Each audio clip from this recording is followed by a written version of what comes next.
चलिए जी, हम लोग सर्किल कर रहे थे और अब ये क्वेश्चन है आपके सामने। Circle of radius 6 unit touches the coordinate axis in the first quadrant.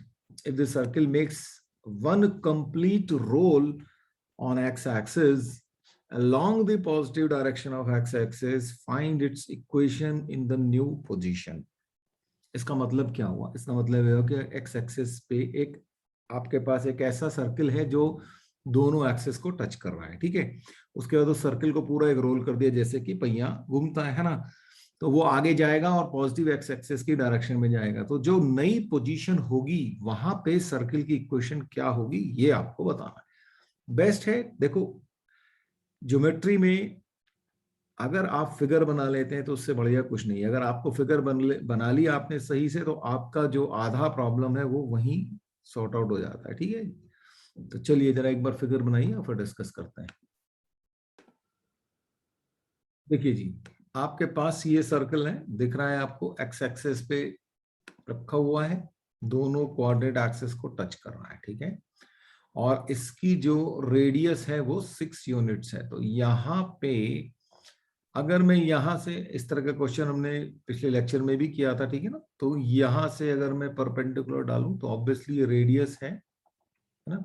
और क्योंकि ये रेडियस है, ये भी रेडियस है, तो आपका ये जो लेट्स से जो पहली पोजीशन है उसका कोऑर्डिनेट क्या हो जाएगा, 6,6। बोलिए जी, ये बात समझ में आ रही है कि नहीं आ रही है, पहले तो बताओ। अच्छा, अब देखिए जी, अब क्या हुआ, ये सर्किल ने एक रोल लिया और नई पोजीशन पे पहुंच गया, ठीक है। जब ये नई पोजीशन पे पहुंचेगा तो आपको पता है सर्किल जो डिस्टेंस जो चलेगा वो अपनी सरकमफ्रेंस के इक्वल चलता है, ठीक है ना। तो 2 पाई r ये चला होगा, यानी कि जब ये यहां पे आया होगा तो इसका जो सेंटर है नई जगह पे, लेट्स से C2, तो वो डिस्टेंस कितनी होगी, अगर मैं उसको जोड़ दूं तो C1 C2 जो है वो, ये जो डिस्टेंस होगी ये होगी 2 पाई r के बराबर। यानी कि C1 से C2 की जो डिस्टेंस होगी वो 2 पाई × 6 होगी, यानी कि 12 पाई, ठीक। तो अब अगर ये 12 पाई है तो यहां तक आपके पास 6 है, यहां से 12 पाई है, तो C2 के कोऑर्डिनेट्स क्या होंगे फिर? C2 के कोऑर्डिनेट्स हो जाएंगे आपके पास 6 + 12 पाई, तो एक्स एक्सेस पे हो गया है ना। यहां तक फिर कितना हो गया, 6 + 12 पाई, और वाई कोऑर्डिनेट पे कोई फर्क नहीं पड़ा, तो ये 6 ही रहा। तो इसका मतलब ये नया आ गया आपके पास कोऑर्डिनेट सेंटर के, और रेडियस तो 6 ही है हमारे पास, तो इसलिए रिक्वायर्ड जो इक्वेशन हो जाएगी वो क्या हो जाएगी। अच्छा, मैं दोबारा से याद दिला देता हूं, x - a whole square plus y - b whole square is equal to r² होती है, जहां पे a और b जो है आपके सेंटर होते हैं, सेंटर के कोऑर्डिनेट्स, और r जो है रेडियस होती है। तो क्या बन जाएगी, x - 6 + 12 पाई और उसका whole square plus y - 6 whole square is equal to 6²। ये हमारी इक्वेशन हो जाएगी। इसको आप सिंप्लीफाई कर सकते हैं, वो आप कर ही लेंगे। तो कॉन्सेप्ट क्लैरिटी आई थिंक आपको हो गई होगी। कोई दिक्कत है तो आप मुझसे पूछ लें।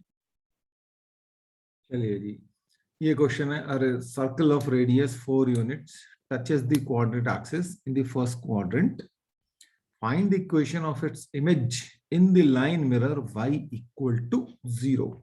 जरा सा सोचिए, फिगर बनाइए और फिर डिस्कस करते हैं।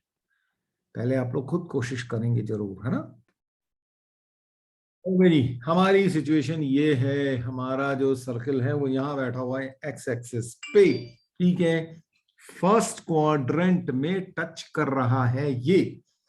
अब हमें इसकी क्वेश्चन नहीं बतानी, इसके इमेज की क्वेश्चन बतानी है, ठीक है। इसकी जो रेडियस है वो है 4 यूनिट्स,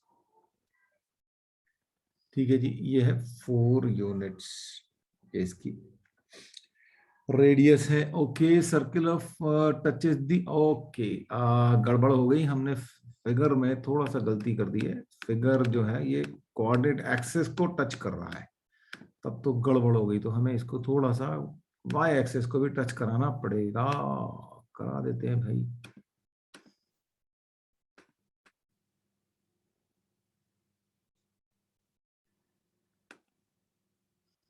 देखते हैं।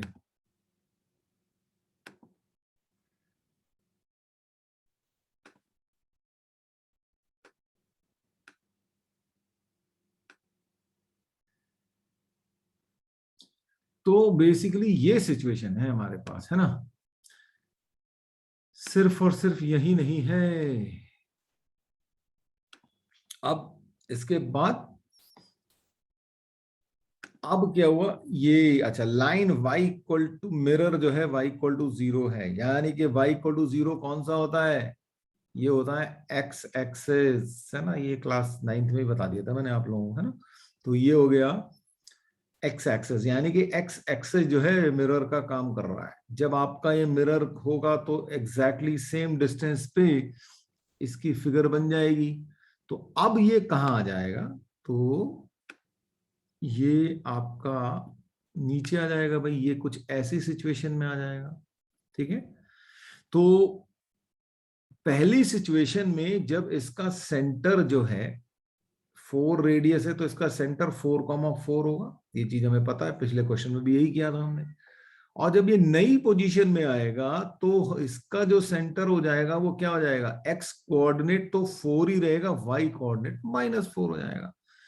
तो अब आपके पास 4,-4 इसका जो सेंटर हो गया, और रेडियस अभी भी 4 है, तो आपकी इक्वेशन क्या हो जाएगी, x -4 whole square plus x y +4 whole square equal to 4 square. ये आपका आंसर आ जाएगा, इसको आप सॉल्व कर सकते हैं। आई होप क्लियर हो गया। अब ये question, find equation of the circle whose radius is 5 and which touches this circle x square plus y square minus 2x minus 4y minus 20 equal to 0 externally at the point 5,5। Again, आप जब तक figure नहीं बनाएंगे तब तक काम नहीं होगा। तो एक कोशिश करिए एक फिगर बनाने की, अब फिर हम डिस्कस करेंगे। हाँ जी, देखिए जी, हमारे पास दो सर्किल है, ठीक है। पहले वाला सर्किल है ये वाला, ठीक है। ये तो ये जो सर्किल है, ये इसका नाम मैं ले दे रहा हूं गिवन सर्किल, ठीक है। और ये जो है ये रिक्वायर्ड सर्किल है, जिसकी हमें इक्वेशन निकालनी। तो सबसे पहले तो अब हमें ये सोचना है कि भाई ये जो गिवन सर्किल है, इसका आप लोग मुझे सेंटर बताएंगे और इसका रेडियस बताएंगे। ऐसे क्वेश्चन हम बहुत सारे कर चुके हैं, इसलिए ये क्वेश्चन, इसका आंसर आप लोग मुझे दीजिए प्लीज, ठीक। फिर मैं आगे बढ़ता हूं। बिल्कुल सही बताया आप लोगों ने। इसका जो सेंटर हुआ वो हुआ 1,2 और इसकी रेडियस हो गई 5। ठीक है जी, ये अब आप कर लेंगे, आई एम श्योर, इसमें कोई दिक्कत नहीं है। कर भी लिया आप लोगों ने, बहुत बढ़िया, शाबाश। तो हमारे पास ये मिल गए, ठीक। अब आप देखिए, हमारे पास इस सर्किल की रेडियस भी 5 आ गई, और जिसकी निकालनी है वो भी 5 आ गई। अब जरा मैं इनके सेंटर्स को जो थोड़ा सा देखूं, तो ये है हमारा C1, जिसके की कोऑर्डिनेट्स हैं 1,2। ठीक है, ये 1,2 है। इसके कोऑर्डिनेट्स मुझे ढूंढने हैं, AB बोल देता हूं उसको, और ये इसका सेंटर को मैं बोल देता हूं C2। तो अब अगर मैं इसको ज्वाइन करूं तो क्या हो रहा है, ठीक है। अच्छा, इसने ये भी कहा है कि ये दोनों सर्किल जो है आपस में एक दूसरे को 5,5 पे टच कर रहे हैं, यानी कि अगर ये वाला पॉइंट मैं ए बोल दूं तो इस पॉइंट के कोऑर्डिनेट्स जो है वो 5,5 हैं। तो मुझे चाहिए क्या रिक्वायर्ड सर्किल के लिए? भाई मुझे रेडियस ऑलरेडी पता है, इसकी रेडियस 5 है। ये जो गिवन सर्किल है उसकी रेडियस भी 5 आप लोगों ने मुझे बता दी। तो अब अगर ये रेडियस भी 5 है, ये भी 5 है, तो इसका मतलब क्या हुआ? इसका मतलब और ए के कोऑर्डिनेट्स पता है मुझे, तो इसका मतलब ये हो गया कि सिचुएशन ऐसी है कि ये C2 है, ये C1 है, और इसके बीच का पॉइंट है ये A, है ना, जिसके की कोऑर्डिनेट है 5,5 और C1 के कोऑर्डिनेट है 1,2, इसके हैं AB। तो ये बेसिकली A जो इसका मिडिल पॉइंट है, अगर A मिडिल पॉइंट है तो उसके कोऑर्डिनेट्स की हेल्प से मैं ये AB निकाल सकता हूं। क्यों? तो A + 1/2 जो होगा 5 होगा, और ऐसी B + 2/2 = 5 होगा। तो यहां से मुझे A मिल जाएगा 9 और B मिल जाएगा 8। तो मुझे सेंटर मिल गया। तो इक्वेशन ऑफ रिक्वायर्ड सर्कल, अब सेंटर पता चल गया, रेडियस पता ही है, तो क्या हो जाएगी? x - 9 whole square plus y - 8 whole square = 5 square. इसको अपन सिंप्लीफाई कर सकते हैं, कोई दिक्कत नहीं। क्वेश्चन ये है कि find the equation of a circle of radius 5 which lies within the circle x square plus y square plus 14x plus 10y minus 26 = 0 and which touches the given circle at the point -1,3। अब पहले इस question में क्या था? Circle externally touch कर रहा था। इसमें ये कह रहा है कि सर्किल जो है इंटरनली टच कर रहा है, क्योंकि वो उसी के अंदर लाई कर रहा है। फिर से फिगर बनाइए, जो गिवन सर्किल है उसका सेंटर और रेडियस निकालिए, आपको अपने आप पता चल जाएगा कि क्या करना है। करिए एक बार। तो आपके पास ये फिगर मैंने ऑलरेडी बना दी है। कुछ ऐसा सा सिचुएशन है आपके पास, ये आपका गिवन सर्किल है ब्लैक वाला, और ये आपका रिक्वायर्ड सर्किल है।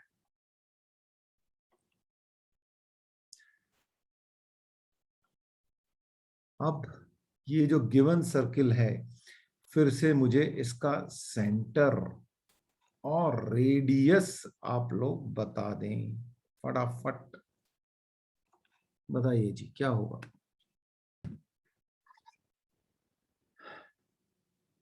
आपका जो सेंटर आया, बिल्कुल सही बताया आपने, -7, -5, ठीक है, और रेडियस आ गई आपकी 10।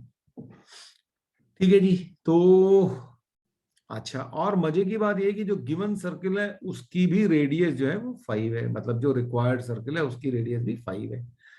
तो अगर इसकी रेडियस जो है 5 है, तो अब थोड़ा सा देखें, ध्यान से देखना, फिगर बनाने की कोशिश कर रहा हूं, है ना। तो ये यहां पे ये आ गया, तो इससे हुआ क्या? ये 5 है, ये C2 है जिसकी रिक्वायर्ड है, और ये भी 5 है, टोटल हो गया 10। और ये जो बना, जो गिवन सर्किल है उसकी रेडियस भी 10 है। इसका मतलब ये जो इसका सेंटर होगा वो यहीं पे होगा, ठीक है। और सेंटर क्या है? -7, -5। तो अब अगर मुझे ये पता है कि ये -7, -5 है, अच्छा, ये टच करता है -1,3 पर, तो यानी कि ये जो पॉइंट है ये -1,3 है। तो क्लियरली ये C2 निकाल सकता हूं, क्योंकि जो C2 है वो, अगर मैं इसको A बोल दूं, तो अब आपके पास सिचुएशन क्या है? ये A है, ये C2 है, और ये C1 है। इधर भी 5 है, इधर भी 5। ये फिर से मिड पॉइंट आ गया। जो C2 है, सॉरी, ये C1 है और ये C2 है, ठीक है। तो ये इसका मिड पॉइंट आ गया। तो अब मुझे इसका मिड पॉइंट निकाल सकता हूं मैं। अब तो बहुत ही आसान हो गया। C1 जो है -7, -5 है। तो C2 क्या बनेगा मेरा? C2 के कोऑर्डिनेट्स जो हो जाएंगे वो हो जाएंगे हमारे पास -8/4 तो -4 और -1, राइट। तो ये हो गया -1। तो बस अब हमारे रिक्वायर्ड इक्वेशन क्या आ गई?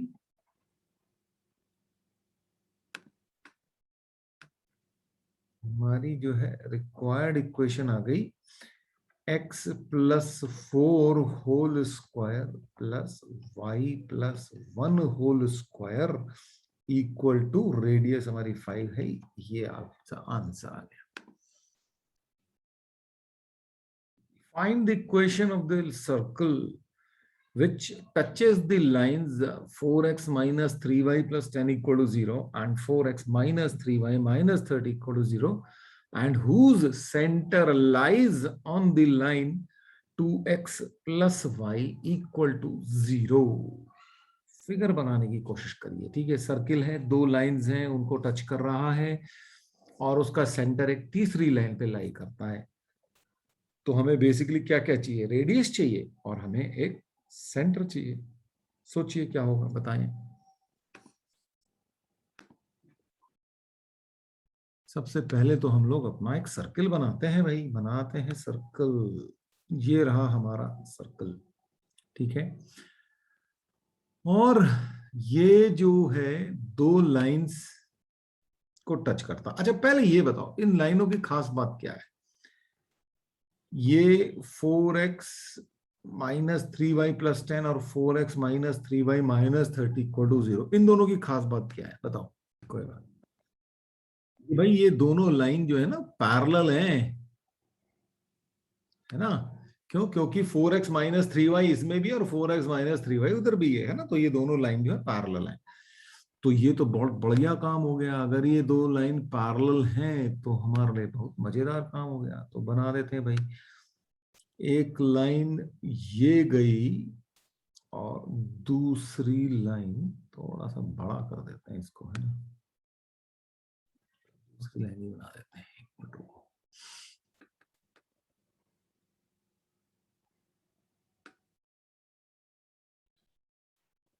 ठीक है, एक लाइन ऐसे है और मान लेते हैं कि दूसरी लाइन जो इसके पैरेलल है वो कुछ ऐसे है। ठीक है, तो ये दोनों लाइन पैरेलल है। तो एक की इक्वेशन है 4x minus 3y plus 10 equal to 0 और दूसरी की है 4x minus 3y minus 30 equal to 0। ठीक है, तो अब एक तीसरी लाइन भी है, वो है 2x plus Y equal to 0। तो सबसे पहले तो हम देखें कि क्या ये लाइन इन दोनों जो लाइंस को कट करती है, इसका सेंटर पे से पास हो रही है लाइन। ठीक है भाई, सेंटर से तो बहुत सारी लाइन पास हो सकती है ना? तो भाई ऐसा भी हो सकता है कि वो लाइन इन दोनों लाइनों को जो पैरेलल लाइंस उनको कट ही ना करे, या कट करे तो वो भी देखना पड़ेगा, है ना? तो देखते हैं उसके कट कर रही है कि नहीं कर रही। तो उसके लिए हम क्या करें, इन दोनों लाइंस का पहले तो 4x minus 3y plus 10 equal to 0 और ये जो 2x plus Y equal to 0 है, इन दोनों का इंटरसेक्शन निकाल लेते हैं अपन। ठीक है जी, इन दोनों का इंटरसेक्शन पॉइंट निकाल सकते हैं हम। आप लोग मुझे निकाल के जल्दी से बता दें क्या आएगा। इसमें मैं 3 से मल्टीप्लाई कर देता हूं तो ये 6x plus 3y equal to 0 हो जाएगा। और ये नीचे वाले लिख देता हूं इसके ऊपर इक्वल टू -10, दोनों को ऐड कर देता हूं तो ये कैंसिल हो गया। 10x इज इक्वल टू -10 तो x इज इक्वल टू हो गया -1। और जब x इज इक्वल टू -1 हो गया तो यहां पे रख देता हूं तो -2 प्लस वाई इक्वल टू 0 तो y इज इक्वल टू 2। यानी कि इन दोनों का इंटरसेक्शन पॉइंट आ गया -1, 2। ऑलराइट, तो इसका मतलब ये लाइन इसको तो कट कर रही है, ठीक है। और अगर इसको कट कर रही है तो उसको भी करेगी करेगी, है ना, ऑब्वियस सी बात है, करेगी। और कोई ऑप्शन नहीं है उसके पास ना कट करने के अलावा। तो कर देते हैं भाई, ये लाइन को बनाते हैं। तो ये सेंटर से पास होती हुई लाइन जो है, ये बन गई हमारी तीसरी वाली लाइन, ठीक है। वो इसको कट कर रही है। ये वाला पॉइंट हमारे पास आ गया -1,2। अब जल्दी से मुझे दूसरी लाइन का, इन दोनों का इंटरसेक्शन भी बता दो, है ना। ये वाली लाइन हमारी 2x + y = 0 है, यानी कि अब आप मुझको इंटरसेक्शन बताना है 2x + y = 0 and 4x - 3y - 30 या =30, इन दोनों का इंटरसेक्शन पॉइंट जल्दी से बताओ क्या आएगा। तो इन दोनों का जो इंटरसेक्शन पॉइंट आ जाएगा वो आ जाएगा 3, -6। ठीक है जी, तो ये पॉइंट हो गया आपका 3, -6। अच्छा, अब एक चीज और समझो कि भाई ये जो है, यहां पे ये परपेंडिकुलर लगे हुए होंगे, है ना, क्योंकि सेंटर है भाई वो। यहाँ पे इसके सेंटर से मैं इसके ऊपर परपेंडिकुलर डालूंगा, क्योंकि ये टेंजेंट बन रहा है ना यहाँ पे, है ना। टेंजेंट बन रहा है तो ये 90 होगा, ये भी 90 होगा, ठीक है। तो ये रेडियस है, ये रेडियस है। तो हम बड़े आराम से ये प्रूव कर सकते हैं कि भाई अगर मैं इसको ट्राइंगल को नाम दे दूं, ये ए है, ये बी है, तो triangle CMB will be congruent to triangle CNA, ठीक।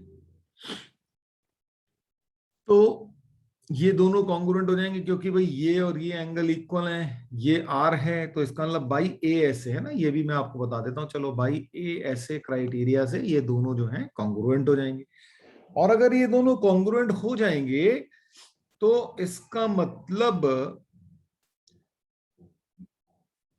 बाई सीपीसीटी हम ये कह पाएंगे कि CB will be equal to CA। इसका मतलब ये हो जाएगा कि C is the mid point of AB। और अगर AB का मिड पॉइंट है तो इसका मतलब A और B के कोऑर्डिनेट्स मुझे पता है, तो मैं C के कोऑर्डिनेट्स बता सकता हूं।